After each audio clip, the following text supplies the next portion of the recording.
ರಾಜ್ಯಾದ್ಯಂತ SIR ಪರಿಷ್ಕರಣೆ ಪ್ರಕ್ರಿಯೆ ಈಗಾಗಲೇ 3-4 ದಿನದಿಂದ ಜೋರಾಗಿ ನಡೀತಾ ಇದೆ. ಅಷ್ಟೇ ಜೋರಾಗಿ ಸದ್ದು ಕೇಳ್ತಾ ಇದೆ. ಸದ್ದು ಅಂದ್ರೆ ಒಳ್ಳೆಯದಾಗಿ ಸದ್ದು ಕೇಳ್ತಾ ಇಲ್ಲ, ಒಂದಷ್ಟು ಆರೋಪಗಳ ಸದ್ದು ಜೋರಾಗಿ ಆಗ್ತಾ ಇದೆ. ಇಡೀ ರಾಜ್ಯಾದ್ಯಂತ SIR ಪ್ರಕ್ರಿಯೆಯಲ್ಲಿ ಸಾಕಷ್ಟು ಲೋಪಗಳು, ದೋಷಗಳು ಕಂಡು ಬರ್ತಾ ಇದೆ. ಅಷ್ಟೇ ಅಲ್ಲ, ಮನೆ ಮನೆಗೆ ಹೋಗಿ BLO ಆಫೀಸರ್ಸ್ಗಳು ಏನಿದ್ದಾರೆ ಅವರು ಮನೆ ಮನೆಗೆ ಹೋಗಿ ಕೊಡಬೇಕಾಗಿದ್ದಂಥ ಪತ್ರಗಳನ್ನು ಅವರು ಒಂದು ಮಸೀದಿ, ದೇವಾಲಯ ಅಥವಾ ಅಂಗನವಾಡಿ ಕೇಂದ್ರಗಳಲ್ಲಿ ಕೊಡ್ತಾ ಇದ್ದಾರೆ ಅನ್ನೋ ಆರೋಪಗಳು ಕೂಡ ಜೋರಾಗಿ ಕೇಳಿ ಬರ್ತಿದೆ. ಅದರ ಬೆನ್ನಲ್ಲೇ ವಿರೋಧ ಪಕ್ಷದ ಮುಖಂಡರು, ನಾಯಕರು, ಪ್ರತಿಪಕ್ಷಗಳು ಕೂಡ ಈಗ ಸರ್ಕಾರದ ನಡೆಯನ್ನು ಪ್ರಶ್ನೆ ಮಾಡ್ತವೆ, ಸರ್ಕಾರದ ವಿರುದ್ಧ ಆಕ್ರೋಶವನ್ನು ವ್ಯಕ್ತಪಡಿಸ್ತವೆ. ಈ ನಿಟ್ಟಿನಲ್ಲಿ ನೋಡೋದಾದರೆ ರಾಜ್ಯಾದ್ಯಂತ ಕಳೆದ 3 ದಿನಗಳಿಂದ ಏನೆಲ್ಲ ಬೆಳವಣಿಗೆ ಆಗಿವೆ ಅನ್ನೋದು ನಿಮಗೂ ಗೊತ್ತು. ಬಟ್ ಇವತ್ತಿನ ಒಂದಷ್ಟು ಪ್ರಕರಣಗಳ ಬಗ್ಗೆ ಹೇಳೋದಾದರೆ 6-8 ಜಿಲ್ಲೆಗಳಲ್ಲೂ ಕೂಡ ಮತ್ತದೇ ಪ್ರಕ್ರಿಯೆಯಲ್ಲಿ ಸಾಕಷ್ಟು ಲೋಪಗಳು ಕೂಡ ಕಂಡು ಬಂದಿವೆ. ನಮ್ಮ ಜೊತೆ ಇವತ್ತು ಪ್ರಹ್ಲಾದ್ ಇದ್ದಾರೆ. ಪ್ರಹ್ಲಾದ್, ನೀವು ನೋಡಿದಂಗೆ ಪರಿಷ್ಕರಣೆ ಎಷ್ಟು ಮಟ್ಟಿಗೆ ದಿಕ್ಕು ತಪ್ತಾ ಇದೆ ಅನ್ನೋದು ಸ್ಪಷ್ಟವಾಗಿ ಕಾಣ್ತಾ ಇದೆ. ಯಾರು ಕೂಡ ಇದ್ರ ಬಗ್ಗೆ ಚಕಾರ ಎತ್ತುತ್ತಾ ಇಲ್ಲ. ಅಧಿಕಾರಿಗಳು ಸರಿಪಡಿಸಬೇಕು, ಅಧಿಕಾರಿಗಳೇ ಇದರಲ್ಲಿ ಭಾಗಿಯಾಗಿದ್ದಾರೆ ಆರೋಪಗಳು ಕೂಡ ಕೇಳಿ ಬರ್ತದೆ. ಎಷ್ಟರ ಮಟ್ಟಿಗೆ ಇದು ವರ್ಕ್ ಆಗುತ್ತೆ ಅಂತ ಈಗ ಸರಿ, SIR ವಿಚಾರದಲ್ಲಿ ನೋಡ್ಬೇಕಾದ್ರೆ ಇದೊಂದು ಒಂದು ದೊಡ್ಡ ಗುರಿಯನ್ನು ಇಟ್ಕೊಂಡಿರುವ ಕೇಂದ್ರ ಸರ್ಕಾರ ಜೊತೆಗೆ ಚುನಾವಣಾ ಆಯೋಗ. ಹೌದು, ಬೇರೆ ಬೇರೆ ರಾಜ್ಯಗಳಲ್ಲಿ ಈಗಾಗಲೇ ನೋಡಿದ್ರಿ ಯಾವ ರೀತಿಯಾಗಿ SIR ಆಗಿದೆ. ಪಶ್ಚಿಮ ಬಂಗಾಳ ಆಗಲಿ ಅಥವಾ ಇನ್ಯಾತ್ರ ಅಂದ್ರೆ ಉತ್ತರ ಭಾರತದ ಕೆಲವು ರಾಜ್ಯಗಳು, ನಮ್ಮ ತಮಿಳುನಾಡು, ಈ ರೀತಿಯಾಗಿ SIR ಪ್ರಕ್ರಿಯೆ ನಡೆದ ಬಳಿಕ ಅಲ್ಲಿ ಯಾವೆಲ್ಲ ರಾಜಕೀಯ ಬದಲಾವಣೆಗಳಾಗಿದ್ದಾವೆ ಅನ್ನೋದು ಎಲ್ಲರ ಮುಂದೆ ಚಿತ್ರಣನೇ ಇದೆ. ಸೊ ಅದೇ ರೀತಿಯಾಗಿ ಕರ್ನಾಟಕದಲ್ಲಿ ಆಗುತ್ತೆ ಅನ್ನೋ ನಿರೀಕ್ಷೆ ಸಾಕಷ್ಟು ರಾಜಕೀಯ ಪಕ್ಷಗಳಲ್ಲಿತ್ತು, ಜೊತೆಗೆ ರಾಜಕೀಯ ನಾಯಕರಲ್ಲೂ ಇತ್ತು. ಆದ್ರೆ ಇಲ್ಲಿ ನೋಡಿದ್ರೆ ಎಲ್ಲ ಉಲ್ಟಾ ಆಗ್ಬಿಡ್ತಾ ಇದೆ, ಲೆಕ್ಕಾಚಾರನೆ ಪೂರ್ತಿ ಉಲ್ಟಾ ಆಗ್ತಾ ಇದೆ. ಈಗಾಗಲೇ ಒಬ್ರ ಮೇಲೆ ಒಬ್ರು ಆರೋಪಗಳು ಮಾಡ್ತಿದ್ದಾರೆ. ಇಡೀ ಪರಿಷ್ಕರಣೆ ಇದೆ ದಿಕ್ಕು ತಪ್ತಾ ಇದೆ ಅನ್ನೋದು ಕೂಡ, ಅಂದ್ರೆ ಪಾರದರ್ಶಕವಾಗಿ ನಡೀತಾ ಇಲ್ಲ ಅನ್ನೋದು ಮೇನ್ ಕಾಣ್ತಾ ಇರೋದು. ಇಲ್ಲಿ ನೋಡ್ಬೇಕಾದ್ರೆ ಸರ್, ಈ SIR ಸದ್ಯ ನಮ್ಮ ರಾಜ್ಯದ ವಿಚಾರದಲ್ಲಿ ನೋಡ್ಬೇಕಾದ್ರೆ ಆರಂಭದಲ್ಲಿ ಮುಖ್ಯಮಂತ್ರಿ DK ಶಿವಕುಮಾರ್ ಅವರು ಮನೆಯಲ್ಲಿ ಅಧಿಕಾರಿಗಳನ್ನು ಕರೆಸಿ ಅವ್ರ ಬಗ್ಗೆ ಎಲ್ಲ SIR ಪ್ರಕ್ರಿಯೆ ಬಗ್ಗೆ ಮಾಹಿತಿ ಪಡೆದು ಅದಕ್ಕೊಂದು ಚಾಲನೆ ನೀಡಿದ್ರು, ಸಾಂಕೇತಿಕವಾಗಿ ನೀಡಿದ್ರು. ಇಡೀ ರಾಜ್ಯಾದ್ಯಂತ ಅವತ್ತು ಒಂದು ಪ್ರಗತಿನೂ ಚೆನ್ನಾಗಾಯ್ತು ಅಧಿಕಾರಿಗಳದ್ದು.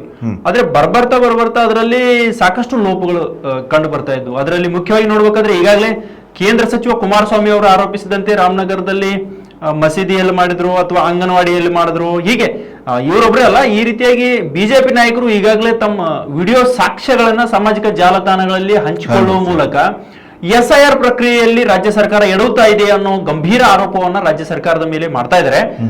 ಆದ್ರೆ ಅಟ್ ದ ಸೇಮ್ ಟೈಮ್ ನೋಡ್ಬೇಕಾದ್ರೆ ಈಗಾಗಲೇ ರಾಜ್ಯ ಚುನಾವಣಾ ಆಯುಕ್ತರಿಗೂ ಸಹ ಇದ್ರ ವಿರುದ್ಧ ದೂರನ್ನು ಸಹ ಸಲ್ಲಿಕೆ ಮಾಡಿದ್ದಾರೆ.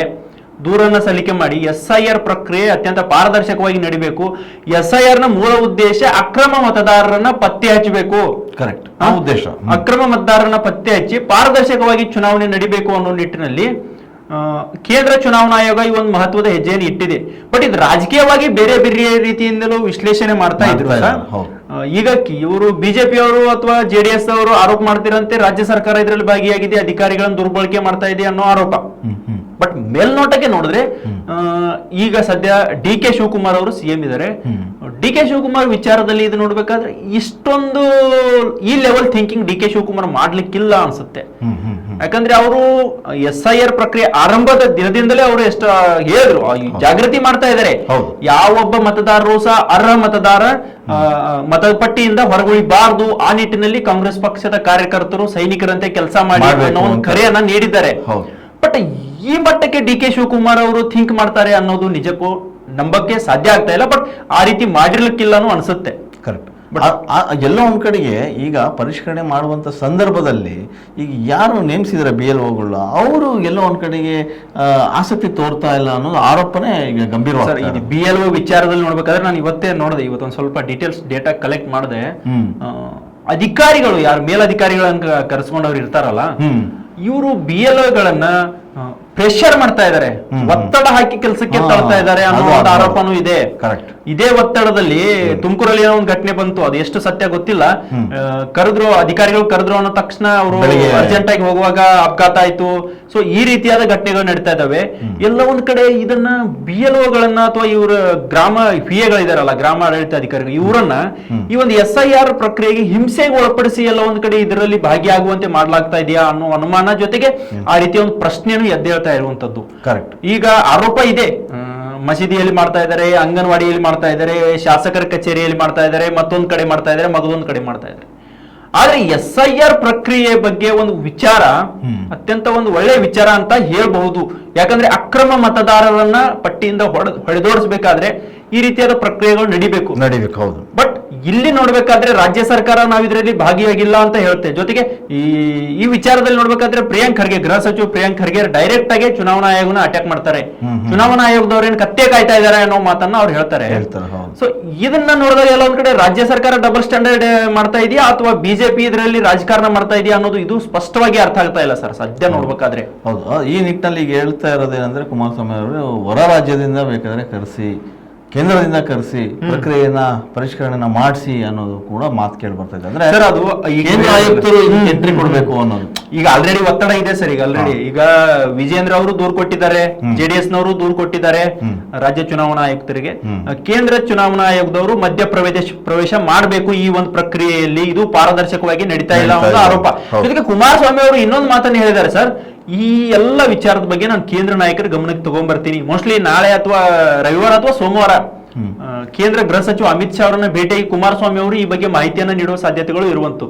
ಸೊ ಹೀಗಾಗಿ ನೋಡಿದ್ರೆ ಇದು SIR ಪ್ರಕ್ರಿಯೆ ಚುನಾವಣಾ ಆಯೋಗದ ಒಂದು ಭಾಗ ಆದ್ರೆ ಇದು ರಾಜಕೀಯವಾಗಿ ಬಿಟ್ಟಿದೆ ಆಲ್ರೆಡಿ. ಈಗ ಕಾಂಗ್ರೆಸ್ ಅವರು ಬಿಜೆಪಿ ಅವರ ಮೇಲೆ ಕೆಸರೇರ್ಚೋದು, ಬಿಜೆಪಿ ಅವರು ಕಾಂಗ್ರೆಸ್ ಅವರ ಮೇಲೆ ಕೆಸರೇರ್ಚೋದು ಒಂಥರ ಇದು ಸದ್ಯಕ್ಕೆ ಈಗ ಮತ್ತೊಂದು ಹೊಸ ಅವರಿಗೆ ವಿಷಯ ಸಿಕ್ಕಂಗೆ ಆಹಾರ.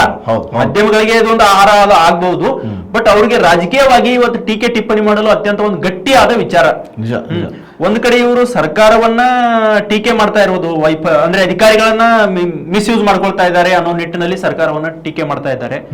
ಸೊ ಈ SIR ಪ್ರಕ್ರಿಯೆ ಪಾರದರ್ಶಕವಾಗಿ ನಡಿಬೇಕನ್ನೋದು ಎಲ್ಲರ ಒಂದು ಆಶಯ. ಬಟ್ ಯಾರು ಎಡುತ್ತಾ ಇದ್ದಾರೆ ಅನ್ನೋದು ಇಲ್ಲಿ ಸ್ಪಷ್ಟನೆ ಸಿಗ್ತಾ ಇಲ್ಲ ಸರ್. ಕರೆಕ್ಟ್. ನೀವು ಹೇಳಿದಾಗಲ್ಲ, ಇದು ಅಧಿಕಾರಿಗಳ ಲೆವೆಲ್ನಲ್ಲಿ ಒತ್ತಡಗಳು ಯಾವಾಗ ಬರುತ್ತೆ ಅವಾಗ BLOಗಳಿಗೂ ಕೂಡ ಅದು ಪ್ರೆಸರ್ ಅನಿಸುತ್ತೆ.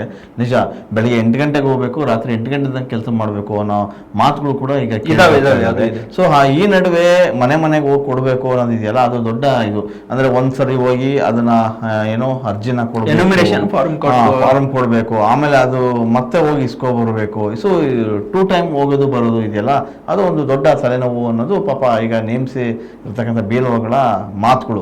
ಅದೇನೇ ಇದ್ರೂ ಕೂಡ ಈಗ ಸ್ಪಷ್ಟವಾಗಿ ಕಾಣ್ತಾ ಇರೋದು ಇಷ್ಟೇ, ಅಧಿಕಾರಿಗಳ ಅಸಡ್ಡಿತನೋ ಅಥವಾ ಅಧಿಕಾರಿಗಳ ನಿರ್ಲಕ್ಷ್ಯವೋ ಅಥವಾ ಅಧಿಕಾರಿಗಳು ಇದಕ್ಕೆ ಅಕ್ರಮ ಆಗಲಿ ಅನ್ನೋ ಕಾರಣಕ್ಕೆ ಸೈಲೆಂಟ್ ಆಗಿದಾರೋ ಗೊತ್ತಿಲ್ಲ. ಆದರೆ ರಾಜ್ಯ ಸರ್ಕಾರ ಕಟ್ಟುನಿಟ್ಟಿನ ಆದೇಶ ಮಾಡಿದ್ರೂ ಕೂಡ ಎಲ್ಲೋ ಒಂದ್ ಕಡೆಗೆ ಈ ರೀತಿಯ ಲೋಪಗಳು ಕಾಣ್ತವೆ ಅಂತಂದ್ರೆ, ನೀವಾಗಲೇ ಒಂದು ಮಾತು ಹೇಳಿದ್ರಿ, ಚುನಾವಣಾ ಆಯೋಗ ಕೂಡ ಇದಕ್ಕೆ ಕಟ್ಟುನಿಟ್ಟಿನ ಕ್ರಮ ಕೈಗೊಳ್ಬೇಕು. ನಿಜ, ಚುನಾವಣಾ ಆಯೋಗ ಇಂತಹ ಪ್ರಕ್ರಿಯೆ ಸಂದರ್ಭದಲ್ಲಿ ಮುಂದೆ ನಿಂತ್ಕೋಬೇಕು, ಮುಂದೆ ನಿಂತು ಮಾರ್ಗದರ್ಶನ ಕೊಡಬೇಕು.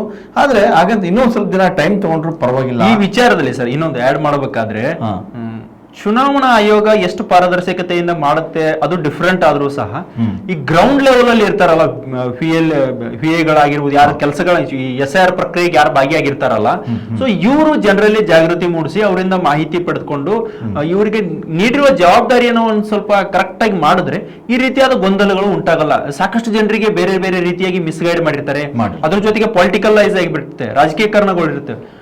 ನಾವಂತ ನೋಡಿದ್ರೆ ಈಗಾಗಲೇ ಸಾಮಾಜಿಕ ಜಾಲತಾಣ ಕಡೆ ಎಲ್ಲ ಕಡೆ ಹರಿದಾಡ್ತಾ ಇರುವಂತದ್ದು ಈ BLOಗಳನ್ನೇ SIR ಪ್ರಕ್ರಿಯೆಗೆ ಹೋದಾಗ ಕಾಂಗ್ರೆಸ್ ನಾಯಕರದ್ದು ಅಥವಾ ಬಿಜೆಪಿ ನಾಯಕರದ್ದು ಭಾವಚಿತ್ರ ಇರುವ ಭಿತ್ತಿ ಪತ್ರಗಳನ್ನು ತಗೊಂಡು ಹೋಗ್ತಾ ಇದ್ದಾರೆ ಅನ್ನೋ ಆರೋಪನೂ ಇದೆ. ಸೊ ಬೆಂಗಳೂರಲ್ಲಿ ಈ ರೀತಿಯಾದ ಆರೋಪಗಳು ಕೇಳಿ ಬರ್ತಾ ಇದೆ. ರಾಜ್ಯದ ವಿವಿಧ ಭಾಗಗಳಲ್ಲೂ ಸಹ ಈ ರೀತಿಯಾದ ಒಂದು ಆರೋಪಗಳು ಬರ್ತಾ ಇರುವಂತದ್ದು. ಸೊ ಈ ಎಲ್ಲ ವಿಚಾರಕ್ಕೆ SIR ಪ್ರಕ್ರಿಯೆ ಎಷ್ಟು ಪಾರದರ್ಶಕತೆಯಲ್ಲಿ ನಡೀತಾ ಇದೆ ಅನ್ನೋ ಪ್ರಶ್ನೆ ಸಹಜವಾಗಿಯೇ ಮೂಡುತ್ತೆ ಸರ್ ಇಲ್ಲಿ ನೋಡಿದ್ರೆ. ನಿಜ.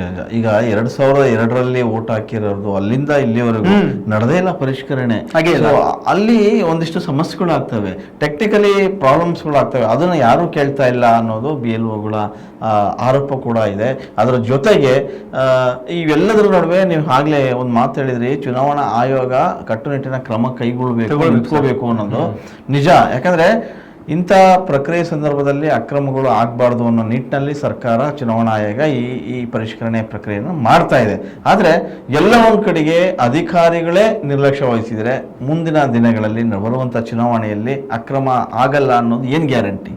ಅದು ಈಗ ನೀವು ಹೇಳಿದ್ರಲ್ಲ ಸರ್, ಈಗ ಸದ್ಯ ಹೇಳ್ಬೇಕಂದ್ರೆ ಈ SIR ಪ್ರಕ್ರಿಯೆ ಜನರಿಗೆ ಎಲ್ಲ ಒಂದ್ ಕಡೆ ಬೇಜಾರಾಗಿರ್ಬಹುದು, ಬೇಸರ ಆಗಿರ್ಬಹುದು, ಕಿರಿಕಿರಿ ಅನಿಸಿರ್ಬಹುದು.